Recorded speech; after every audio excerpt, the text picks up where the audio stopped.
Brian Michael Galloway here with We Don't Need No Stinking Record Company.com. I'm with Ked of Ked Records. You can find him at kedrecords.com. All right. Now I want to branch off of that because this is another dimension off of what our last conversation was. You were talking about the visual aspects of stuff.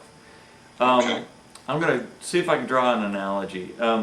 So I got arenas within which I work, which is far away from the performing end of things.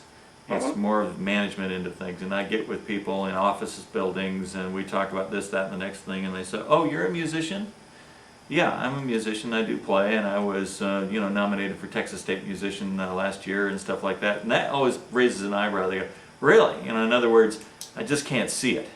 I just can't see you with a guitar. We've gone into this conversation. I just cannot see you playing a guitar in front of a bunch of people because they see me. I might be in a suit or a sport jacket, and I'm in a business situation. Exactly. So what I've always said is, you gotta show them. Certainly, you can say, "Oh yeah, I play guitar and I play really good," or you can say, "I write songs and I write really good," or you can say, "I write songs about something and I'm really good." Whatever. But if you say, "No, really, here, let me show you something," and there you are in front of a crowd performing and they're going crazy.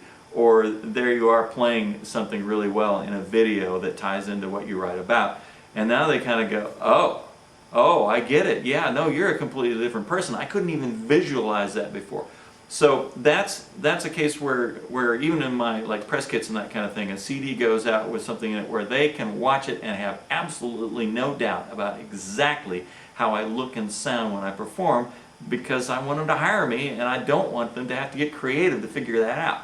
Now, now we're talking about a situation. You mentioned something a couple posts ago about getting some video shot. Do you ever find yourself in a situation you've written a song about something that you'd really like to market, or even do you recommend this for that matter, where maybe you do go shoot a little bit of video and you make a simple music video that ties in, that uses your song and ties in with the subject that you're writing about? Is that an effective way? Because then you're showing them how it connects, right? What do you think? There is no wrong way, and I mean that very honestly. Okay. Any approach, as individual as it is, and I like what you just said there. I think that's very applicable. But there is no wrong way of going about it. Any way that you can get the job done, any tools that you can use in that bag to make it happen, it's all fair game. And I mean that earnestly and sincerely. Don't discount. Think as far outside the box as you can when it comes to getting yourself sold. Like that little idea that you just had there. I thought, I like that. I think I'm going to use that for something else that I've been working on, just to sell an idea. So, the deal is this. If you have a product that you are passionate enough, that you can win people over with your passion for what you are doing, then you are creating a need, because suddenly they need what you have. And that's as simple as it gets, man. The hardest thing is, we go back to that, hard and simple, but that's the simplest part. Yeah. If there's no need there, and you have the smarts and the ability to make a need occur, that's the next step in niche marketing. Yeah. Yeah, and I mean, if you present it well enough, the person that hadn't even thought about it says, "Oh man, we need that." The minute you hear that, I think you've got something. You've got something you can. It's like fishing, Ryan. Yeah. Oh yeah. Gotta, there's a lot of fish out there, man. Why, I get really frustrated when I hear, "I'm not getting any radio play." So what? I've sent out 1,000 CDs and I've got no radio play. Okay, so you got no radio play. Do you want to know why you got no radio play? Because all the record companies own all the radio stations. The independent radio station is seldom found. It's a rare commodity these days. They are few and far between. So unless you're assigned to that record label, don't count on getting any airplay. I'm sorry, but these are the facts. And down here in the States, the way it works is you've got people that promote records, and the record companies give them a block of 5 to 10 CDs that they need promoted, and they also, for each one of them, give them about $8,000 per week per major radio station that ends up filtering its way, not to promote the specific CDs, but to promote that block of CDs to the radio station. And so you got $8,000 that you can burn for every major market every week that you're trying to get your thing on the charts. You can do it. I mean, I've seen people do it all over the place. Have been able to get their stuff in the top 40 or the top 100. big deal. They walk away with absolutely nothing. And I mean, if you're top 80, it's very hard to tout that. If you're top 5, yes, top 10 maybe people have heard of you, but it's very hard to say, oh yeah, I wrote a top 80 song and get gigs off of that. It just and get your own, individual sales off of that. Here's the kicker. Here's the kicker. Okay. Yeah. Without distribution, you don't have what you need. Right. Okay. Let me iterate this point this way, if I may. Okay. Band rises to the top 25. Their CDs are not available for sale for some strange reason. Whoosh, away they go. Second scenario.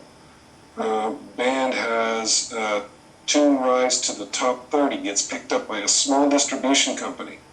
The distribution company agrees on $1.73 a printed disc is what they're going to get back in their pocket. They renegotiate and go, we want $2.50 a disc. And that's all there is to it. There's a need established because there's people asking for these discs, so that band B now has, there we go, created their need. You see what I mean? Yep. Yep. So it's well, there's so the record industry and recorded music is so narrow-minded right now with the advent of all this music that's available. And I'm going to give an exposure as an example where, as an OMD that has a radio station, and there's this incredible flow of original music. You know something, Ryan? I don't listen to anything. I can't stand listening to the radio. I cannot stand listening to pre-processed pop crap. Yeah. When I turn on exposure radio, I am exposed to the most amazing music I have ever been exposed to. And what you mentioned, just to reiterate for everybody out there, is mixposure.com. It's MIXPOSURE.com. We both happen to be members, and Ken is a mover and shaker there, has been for quite a while. But he's right. It's like way over 4,000 people who are putting music out there. And the thing about things like this is you don't make money off of OMDs. You just don't. That's online music directory, OMD. Yeah. But what you do make is the connection with the people. Yeah. And if you share with the people and the people share with 2 or 3 friends and you've got 100 friends that have done that, you're starting to spread your music around. Some of the key things about beyond the aura of niche marketing is a lot of times, a lot of bands that I've heard in the last little while have been discovered because some movie decided they're going to take a chance on a young independent, and the song just so fits with what they're doing. Yeah. Music supervisors, people, write that down somewhere. Find a way, be it joining an organization that puts the music in front of the music supervisors, but that little method may get you more than you could ever possibly imagine. I'm currently working on a project outside of everything else that is for a film, and I've been supplying ideas and musical things to them for a while. So if that film comes out eventually, and it goes out to say 5,000 movie theaters, and it gets played. You also receive royalties off of that. So there's getting paid for what you do, and then there's getting paid because what you do keeps repeating itself. So it becomes this wonderful circle that starts to make you money. Publishing, you know all about publishing, sir. Yeah. And that's the stroke of genius, is publishing, learning how to publish so that you can get distribution. Once you can tie those two together, you have got your own way to market exactly what you need for yourself. And in this day and age, that is a simple task. It just takes a little bit of thought and planning to organize what you want to do, and getting some questions answered and talking to people like you, Ryan, who have those answers for these people who are looking for them. Mm-hmm. That's the deal, man. You don't need no stinking record company. They're about to fall like dinosaurs. Bye-bye. I want to come back to you in another post here, because I got something else I would like to talk to you about. Ladies and gentlemen, I'm with Ked of Ked Records. You can find him at kedrecords.com. And of course, I'm Ryan Michael Galloway. We don't need no stinkingrecordcompany.com, and we'll be back.